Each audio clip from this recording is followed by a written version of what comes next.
Saya di sini kelompok 5 akan menerangkan tentang materi pembelajaran matematika SMP. Yang pertama, apakah Anda tahu tentang pengertian matematika? Oke, di sini saya akan menerangkan tentang pengertian matematika. Matematika menurut bahasa Yunani adalah matemat. Artinya pengetahuan, pemikiran, pembelajaran.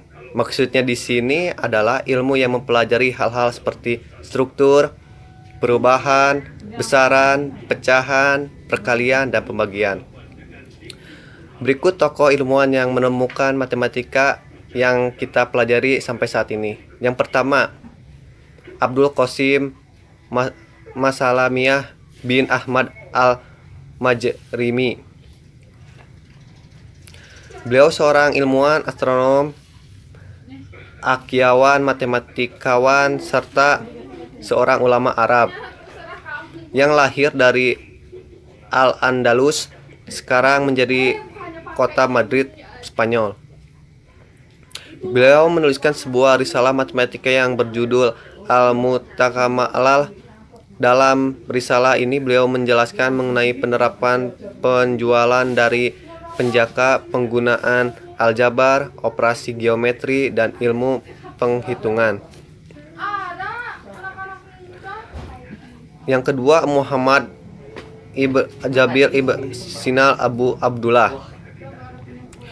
Beliau yang pertama menemukan trigonometrik untuk level yang lebih tinggi, yaitu menyusun label kontangan. Salah satu penemuannya yang terkenal yaitu gagasan Al-Mawardi tentang tangan dalam mengembangkan persamaan untuk menghitung tangan, kotangan, dan menyusun penghitungan tabel tangan. Beliau juga menemukan fungsi kebalikan dari garis potong dan menghasilkan tabel kotangan yang disebut sebagai tabel bayangan untuk setiap gelar dari 1 derajat sampai 90 derajat.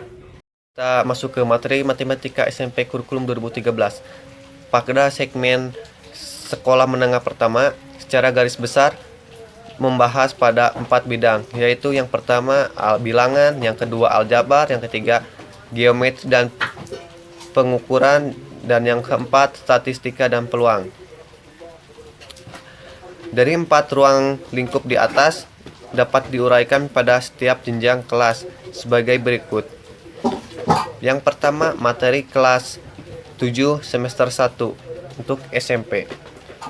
Yang pertama himpunan, yang kedua bilangan, yang ketiga bentuk aljabar, yang keempat persamaan dan pertidaksamaan linear satu variabel.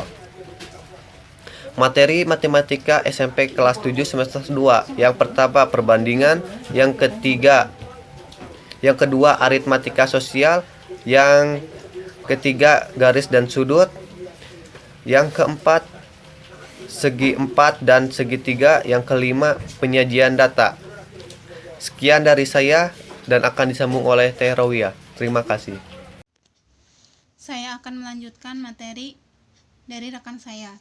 Sekarang saya akan menyampaikan tentang materi matematika SMP kelas 8. Secara garis besar, materi kelas 8 SMP terdiri dari 10 bab.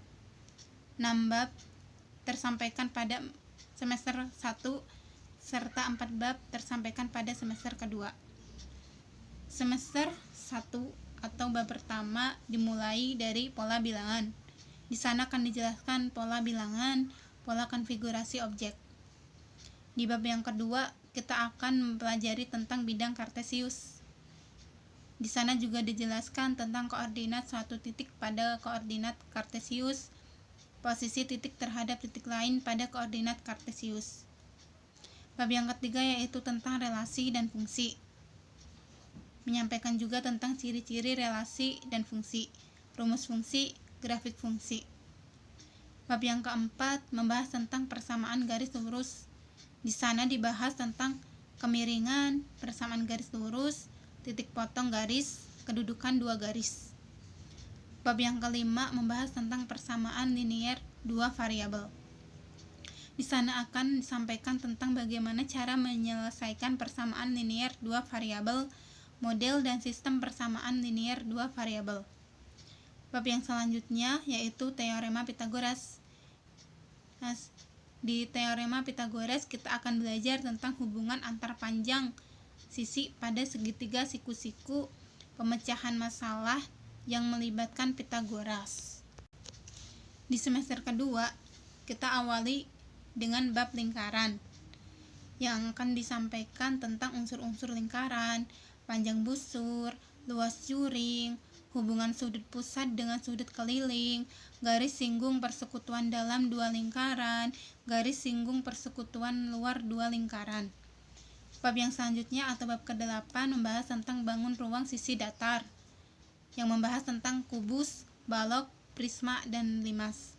Di sana akan membahas tentang jaring-jaring bangun ruang tersebut, baik itu luas permukaannya, volume, serta kita akan belajar tentang menaksir volume bangun ruang tak beraturan. Selanjutnya, di bab 9 kita akan belajar tentang statistika. Di sana akan disampaikan tentang materi rata-rata atau mean, median, modus, serta mengambil keputusan berdasarkan analisis data dan diajak untuk membuat prediksi berdasarkan analisis data.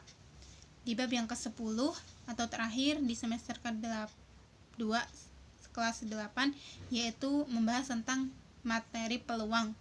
Di sana akan disampaikan tentang titik sampel, ruang sampel, kejadian peluang empirik, peluang teoritik, hubungan antara peluang empirik dengan peluang teoritik. Selanjutnya kita akan masuki materi matematika SMP kelas 9. Kelas 9 secara keseluruhan terdiri dari 6 bab, yaitu bab pertama mengenai tentang bilangan berpangkat dan bentuk akar. Di sana membahas tentang bilangan berpangkat, bilangan bulat, bilangan berpangkat bulat negatif dan 0, bentuk akar, merasionalkan bentuk akar. Bab yang kedua membahas tentang persamaan kuadrat. Persamaan kuadrat dia membahas tentang pemfaktoran persamaan kuadrat, akar persamaan kuadrat, penyelesaian persamaan kuadrat, pemecahan masalah yang melibatkan persamaan kuadrat. Bab yang selanjutnya atau bab 3 membahas tentang fungsi kuadrat. Di sana akan disampaikan apa itu fungsi kuadrat dengan tabel, grafik, dan persamaan. Sifat-sifat fungsi kuadrat, nilai maksimum, nilai minimum, serta pemecahan masalah melibatkan sifat-sifat fungsi kuadrat. Di bab keempat yaitu tentang transformasi, kita akan belajar mengenai tentang translasi, refleksi, rotasi, dan dilatasi. Bab yang kelima kita akan belajar tentang kesebangunan dan kekongruenan. Di sana akan membahas tentang kesebangunan dua bangun datar, segitiga-segitiga sebangun, segitiga-segitiga kongruen, pemecahan masalah yang melibatkan kesebangunan dan kekongruenan. Bab terakhir pada kelas 9 yaitu tentang bangun ruang sisi lengkung. Di sana kita akan belajar tentang tabung, kerucut, dan bola. Serta kita akan belajar tentang luas permukaan, volume, serta pemecahan masalah yang melibatkan bangun ruang sisi lengkung. Untuk menyampaikan seluruh materi tersebut, guru harus memiliki kreativitas dalam menyampaikan materi tersebut. Guru diajak untuk sebaik-baiknya mungkin memiliki strategi bagaimana seluruh materi yang disampaikan itu terpahami oleh siswa.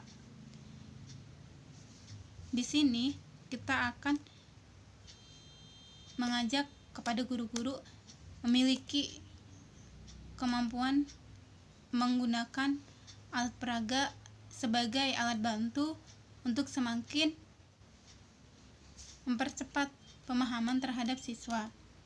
Ada beberapa contoh alat peraga yang kita bisa temukan di lingkungan sekolah kita mengajar, sehingga dengan adanya alat peraga itu bisa membantu siswa dalam memahaminya. Di antaranya yaitu tentang materi 3 dimensi atau geometri. Kita dapat menggunakan meja, batu, air, tembok, penghapus, komputer, kursi, rak pulpen, tong sampah, bola, dan lainnya sebagai apersepsi dan contoh permasalahan. Dalam materi persamaan kuadrat, kita bisa memperhatikan atau mengajak siswa untuk memperhatikan orang yang sedang bermain bola, yaitu tentang gerak bola.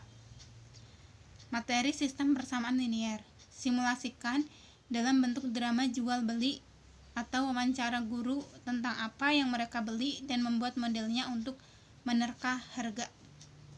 Materi Pitagoras dan trigonometri, kita dapat memanfaatkan media tiang bendera, tembok, lapangan, dan layang-layang sebagai langkah konkret untuk menyampaikan materi tentang Pitagoras. Selanjutnya, materi statistika. Kita bisa menggunakan dalam bentuk kegiatan mengukur ketinggian, warna baju, berat badan, kendaraan yang lewat, merek sepatu, jenis kelamin, daerah asal orang-orang yang ada di lingkungan sekolah. Selanjutnya yaitu materi kesimetrian. Kita dapat menggunakan bentuk bangunan, motif pakaian, atau batik. Materi kombinasi, kita dapat menggunakan alat peraga model baju dan celana atau kelereng. Materi bilangan dan deret, bisa dengan menggunakan batang korek api kayu sebagai media permainan atau siswa. Cukup sekian yang dapat kami sampaikan. Semoga dapat memberikan manfaat.